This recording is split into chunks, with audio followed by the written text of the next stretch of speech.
Very good morning to all the students. आज हम पढ़ने जा रहे हैं इंग्लिश पोइट्री की सबसे पहली poem character of A happy life. Character of A happy life के बारे में मैंने कल आपको बताया था, इसकी थीम बताई थी, इसके बारे में जो चीज़ें थी क्या इसमें बताया गया है, ये सब मैंने डिस्क्रिप्शन दिया था।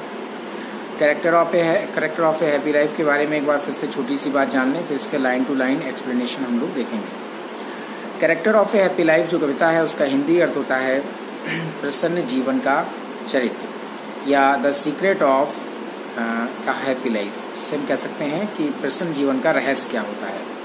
तो ये character of A happy life जो कविता है ये सर हेनरी वॉटन ने लिखी है।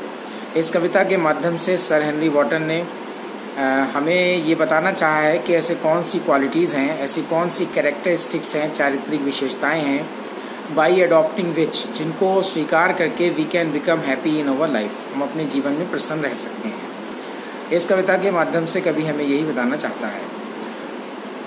लाइन टू लाइन एक्सप्लेनेशन के लिए आप सभी लोग अपने जो मैंने नोट्स भेजे हैं, इसकी टेक्स्ट भेजी है, एक पिक भी भेज दी है। कई बच्चे कह रहे थे कि उनका ओपन नहीं हो रहा है, तो इसलिए मैंने एक पिक भी भेजी है। तो पिक के माध्यम से आप लोग देख सकते हैं, उसके हिंदी मीनिंग्स भी नीचे लिखे हुए हैं और लाइन टू लाइन पढ़ते हैं। सबसे पहले स्टेंजा में हम लोग बात करते हैं। सबसे पहला स्टेंजा दिया गया है, how happy is he born और taught. How happy is he born और टॉट, ये जो पहला सेंटेंस है ये एक्सक्लेमेटरी सेंटेंस में दिया गया है। मतलब हाउ हैप्पी, कितना ज़्यादा प्रसन्न, मतलब वेरी हैप्पी। इज ही, वह होता है, बॉर्न माने होता है जन्म से, टॉट माने शिक्षा से। वह व्यक्ति जन्म और शिक्षा से कितना ज़्यादा प्रसन्न होता है, दैट माने जो, सर्वेथ नॉट माने सेवा नहीं करता है, मतलब हु डज नॉट सर्व। वो व्यक्ति जन्म और शिक्षा से कितना ज़्यादा प्रसन्न होता है, दैट सर्वेथ नॉट, जो सेवा नहीं करता, एंड अदर्स विल, दूसरे की इच्छा के अनुसार। अर्थात जो व्यक्ति दूसरों के बताए हुए रास्ते पर नहीं चलता, अपने मन के अकॉर्डिंग चलता है, अपने जो उसे सही लगता है वो करता है, ऐसा व्यक्ति जन्म और शिक्षा से बहुत ज़्यादा प्रसन्न होता है।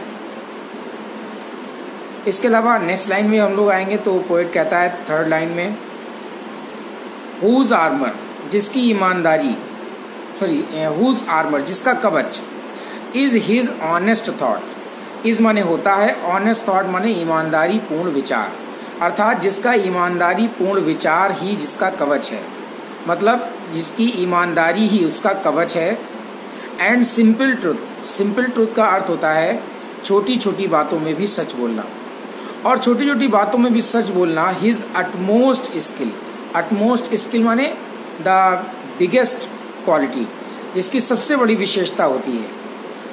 और छोटी छोटी बातों में सच बोलना जिसकी सबसे बड़ी विशेषता होती है, वो व्यक्ति जन्म और शिक्षा से बहुत ज़्यादा प्रसन्न होता है।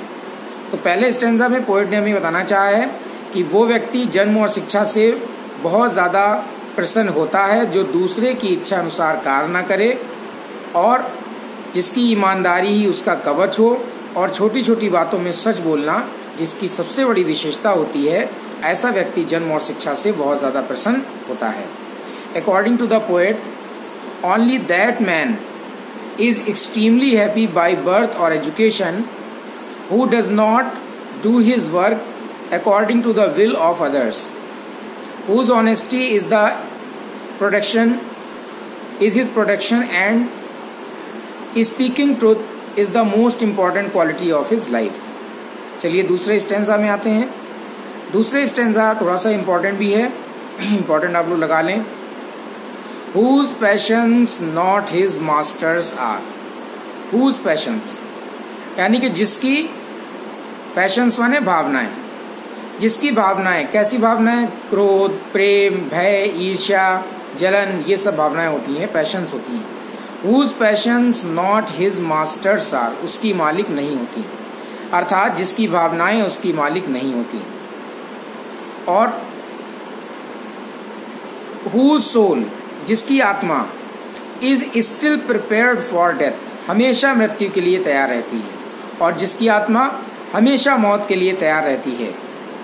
Untied unto the world with care, जो अनटाइड, आज़ाद होता है, अनटू द वर्ल्ड माने इस संसार में, जो इस संसार में आज़ाद होता है विद केयर, चिंता से। काहे की चिंता से? Of princely love, princely love माने अमीरों का प्रेम, और वल्गर ब्रेथ, वल्गर ब्रेथ माने गरीबों की या सामान्य लोगों की आलोचना या बुराई करना, या फिर सामान्य लोगों की आलोचना या बुराई की चिंता से जो आज़ाद होता है वो व्यक्ति जन्म और शिक्षा से बहुत ज़्यादा प्रसन्न होता है। वो व्यक्ति जन्म और शिक्षा से बहुत ज़्यादा प्रसन्न होता है जिसकी भावनाएं उसकी मालिक नहीं होती, who has full control over his passions, जिसको अपनी भावनाओं पर कंट्रोल होता है, और whose soul is still prepared, whose माने जिसकी सोल माने आत्मा, इज माने होती है, स्टिल प्रिपेयर्ड माने हमेशा तैयार, हमेशा तैयार रहती है फॉर डेथ, मरने के लिए, अर्थात जो व्यक्ति मौत से नहीं डरता। अनटाइड माने आजाद होता है, अनटू द वर्ल्ड माने into the world, with care माने चिंता से, जो चिंता से आजाद होता है। कौन सी चिंता से? अमीरों का उसे प्रेम मिल जाए, साथ मिल जाए, इसकी चिंता से आजाद होता है। और वल्गर ब्रेथ, सामान्य लोगों की आलोचना से, सामान्य लोगों की बुराई से आजाद होता है। ऐसा व्यक्ति जन्म और शिक्षा से बहुत ज्यादा प्रसन्न होता है। तीसरे स्टेंजा में आएंगे। थर्ड स्टेंजा में लिखा हुआ है, who hath his life from rumours freed. Who hath माने जो रखता है, हिज लाइफ माने अपने जीवन को, फ्रॉम माने से, र्यूमर्स माने अफवाहें, फ्रीड माने आजाद। वो व्यक्ति जिसका जीवन अफवाहों से आजाद होता है। एक ऐसा व्यक्ति जन्म और शिक्षा से बहुत ज्यादा प्रसन्न होता है जिसका जीवन अफवाहों। हु हैथ, नेक्स्ट लाइन है, who hath his whose conscience is his strong retreat। whose conscience माने जिसकी अंतरात्मा, conscience का अर्थ होता है अंतरात्मा, जिसकी अंतरात्मा is माने होती है his strong retreat। his strong retreat का अर्थ होता है सबसे मजबूत शरण स्थल। जिसकी अंतरात्मा उसका सबसे मजबूत शरण स्थल होती है वो व्यक्ति जन्म और शिक्षा से बहुत ज्यादा प्रसन्न होता है। तो तीसरे स्टेंजा में हमने देखा, शुरू की 2 लाइन बताया गया है कि who hath his life from rumours freed, जिसका जीवन अफवाहों से आजाद हो, और whose conscience is his strong retreat, जिसकी अंतरात्मा जो है उसका सबसे मजबूत शरण स्थल हो, और हुज स्टेट, जिसकी स्थिति को, कैन नाइदर फ्लैटरर्स फीट, कैन माने ना तो, नाइदर माने कैन माने सकते हैं, नाइदर माने ना तो, whose state can neither flatterers feed, flatterers माने चापलूस, फीड माने प्रभावित करना, किसी चीज की पूर्ति करना, पोषित करना, अर्थात जिसकी स्थिति को ना तो चापलूस प्रभावित कर सकते हैं, नॉर रून मेक ऑपरेशंस ग्रेट, ना ही रून माने उसका नुकसान, बर्बादी, मेक ऑपरेशंस ग्रेट उसके दुख को बहुत ज्यादा बढ़ा देते हैं।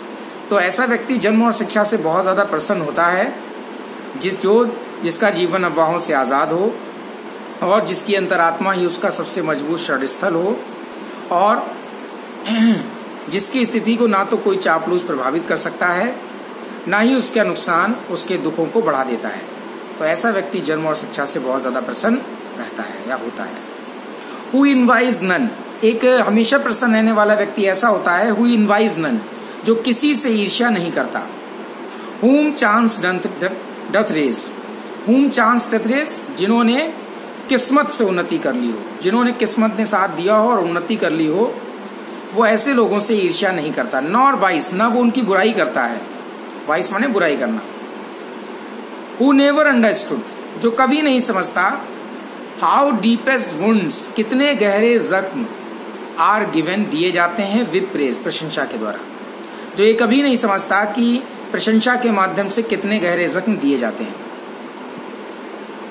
नॉर रूल्स ऑफ स्टेट, राज्य के नियमों को नहीं मानता हमेशा खुश रहने वाला व्यक्ति, बट रूल्स ऑफ गुड, बल्कि भलाई के नियमों को मानता है, अच्छाई के नियमों को मानता है। तो हमेशा प्रसन्न रहने वाला व्यक्ति अच्छाई और भलाई के नियमों को मानता है, राज के नियमों को भले ही वो ना माने। नेक्स्ट स्टेंजा में आएंगे, who God doth late and early pray, ऐसा व्यक्ति जन्म और शिक्षा से बहुत ज्यादा प्रसन्न होता है।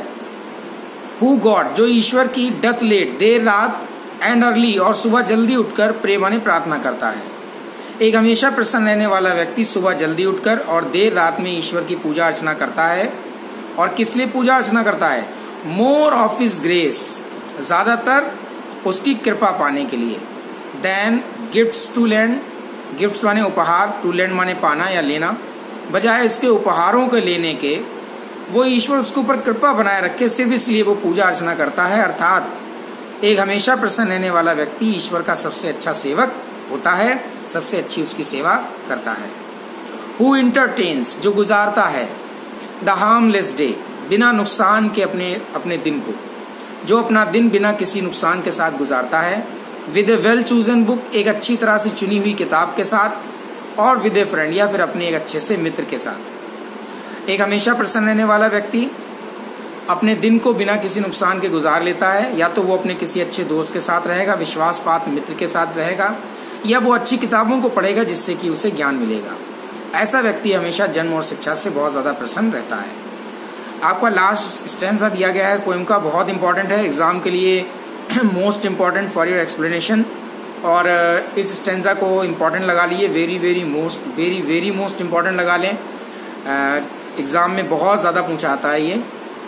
चलिए देखते हैं स्टेंजा को।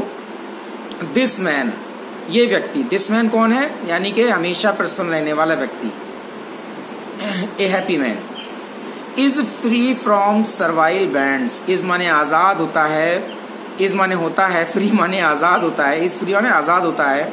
From servile bands, servile bands माने दास्ता के बंधन, हमेशा दास्ता के बंधनों से आजाद। ये हमेशा प्रसन्न रहने वाला व्यक्ति दास्ता के बंधनों से आजाद होता है।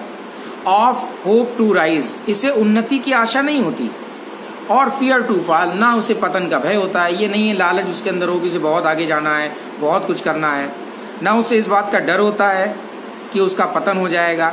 तो ऐसा हमेशा खुश रहने वाला व्यक्ति जो होता है वो दास्ता के गुलामी के बंधनों से आजाद होता है, स्लेवरी से आजाद होता है। और he does not care for his rise and fall, वो अपने उत्थान पतन के बारे में चिंता नहीं करता।